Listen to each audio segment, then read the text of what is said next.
Paul in South Lyon, Michigan, you disagree with me about NAFTA? Yeah, Tom. The president knows more about economics and trade than all his critics put together. I don't think so. And the fact that he got us out of the financial crisis and depression that the Republicans put us in and created 12 million jobs in spite of the Republicans being in the way proves it. And Elizabeth Warren is wrong again today. The TPP will be made public 2 months before it's voted on. The president said that yesterday. But anyway, it's easy for so-called progressives like Public Citizen to take figures out of context. But the overall economic record proves NAFTA was not a bad thing. For 7 years after NAFTA went into effect, under President Clinton, we had the best economy in history. 23 million jobs created, government surpluses, and rising wages. It was a dot-com bubble. What's that? That was the dot-com bubble. That had nothing to do with NAFTA. There was no dot-com bubble, Tom. There was a few stocks that had a minor. There was no dot-com bubble. Come on, I was every day in the stock market. That's a Republican talking point. I know you don't give Bill Clinton credit for he deserves because it's Bill Clinton, but that's the fact. I like Bill Clinton. Best economy in history. Well, then why don't you give him credit for his accomplishments then? I didn't know that I didn't.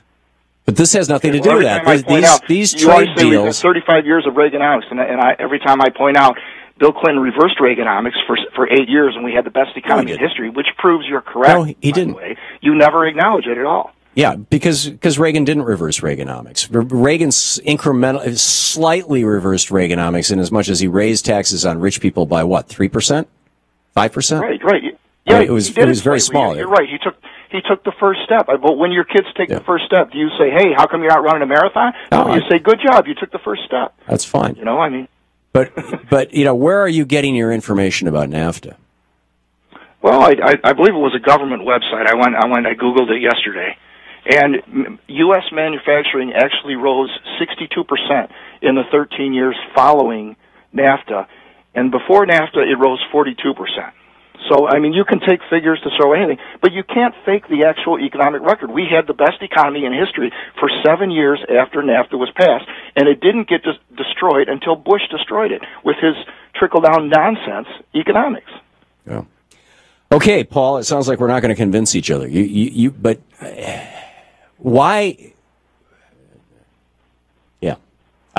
So what do you know about TPP that makes you support TPP? Well, I don't know everything about it yet, but I don't know why everyone's jumping to these conclusions, taking a few things out of context. Because WikiLeaks has published parts of it. We need to increase exports. Right now, we already have zero tariffs, and that's not going to change as long as the Republicans are controlling Congress. So Obama's taken a bad situation. He's trying to make the best out of it by increasing exports, increasing standards in other countries. Everyone talks about Vietnam, they pay 56 cents an hour. Well, what if he can get them to raise that to $1 an hour? That would certainly help American workers. How? Because it would no longer be economically... So now you're competing with somebody who earns $1 an hour instead of somebody who earns 52 cents an hour? Forget that $40 an hour manufacturing job, or even the $20 an hour manufacturing job, or even the $15 an hour manufacturing job. It's $7.25 for you, buddy.